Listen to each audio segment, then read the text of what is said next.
This is Michael, and he's at Highland Hill Farm, and he's going to tell you about trimming spruce trees in late December. Excellent. Well, this is late December, so we're pruning our trees, and this is a Norway spruce. We haven't touched it at all.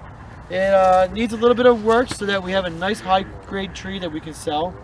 So the first thing we're going to do is you can notice that the top has 2 leaders, and 2 leaders is never good. We always want to have 1 leader. So we're going to go up, and we're going to prune just like that. Now that's how I do it. There's many other people that do it different ways, but I like it this way because if a bird comes over, like a hawk or an eagle lands on this, it will break this off.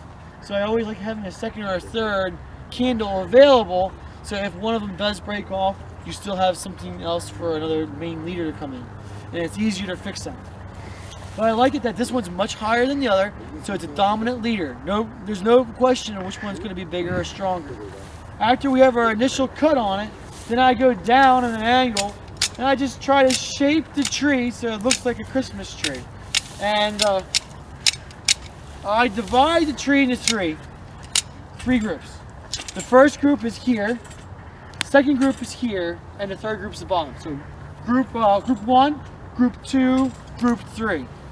The group 1 is at the top, and every shoot at the top gets pruned. Because if you don't, they could all become leaders, and we do not want codominant leaders or odd-looking shaped branching to it. The middle group, group 2, is the group where you go through and you just prune it if it's out of shape. You're just shaping it back into it because you don't need to do that much to it. A lot of times it's fairly easy. This one's super easy for us, so there's not that much it's out of shape, right? It's pretty much in shape. Then the last group is the bottom group. And the bottom group is only touched if there's a problem. So if you can, you just let that bottom third go. Now we'll just go through maybe 1 or 2 of them that might be too far out that I don't like. But other than that, that's all that you need to do. The reason you don't touch the bottom real hard is that the tree wants to grow at the top. It doesn't really, the middle is not as important, but at the bottom, the tree, evolutionarily speaking, doesn't want to really put a lot of growth down there.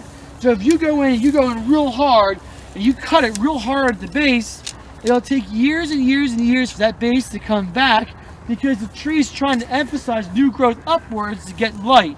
It's trying to emphasize growth to get up to the canopy. It's evolved to spring up to get to the canopy, and once it gets up to the canopy, then it'll fill out. So we don't want that. We want the branches right to the ground. We want to develop something like these guys over here with real heavy bases on the bottom. And that heavy base, when these branches get real heavy, they start to weep down a little bit. And I call that the curtain of the tree. And the curtain, you'll see a real long branch and have a bow to it. And that bow going up is the branch trying to grow up, but there's so much weight to that branch with all the foliage that the weight starts to pull the branch down. And then next year's growth goes up again, and then the weight pulls it back down. So you get this real nice arc on the branch, and that foliage droops down, and that's called the curtain. The curtain, if you cut the curtain on a tree, it can redevelop, but it can take an awful long period of time. That's why I always tell my guys, you don't cut the bottom unless it actually has to be cut. But the top should always have a single leader to it. For example, this one here had a damage where the branch got damaged here, but we have a single one right there that's going to grow up and be its new leader. Now this one over here, there's another one over here. This one here needs a little bit of work. As you can see, there's 2 leaders to it, and we don't really want that. That was probably a mishap on us. So you really should just have 1 leader, and this one here we're not going to touch because I really want that one to grow and be the dominant leader of that tree. We want 1 trunk to those trees. That's what we're really shooting for. So if you have any other questions, that's my real quick breakdown on it. We trim thousands of trees every year. We trim Norway spruces for a number of months in our tree season. This is what we do. We have a lot of them. If you're interested in any of our trees or have any questions, feel free to contact us at Highland Hill Farm, or you can drive in and see our trees on Route 313 in Fountainville, Pennsylvania. If you need help with plant selections, call us at Highland Hill Farm. We'd be glad to offer assistance.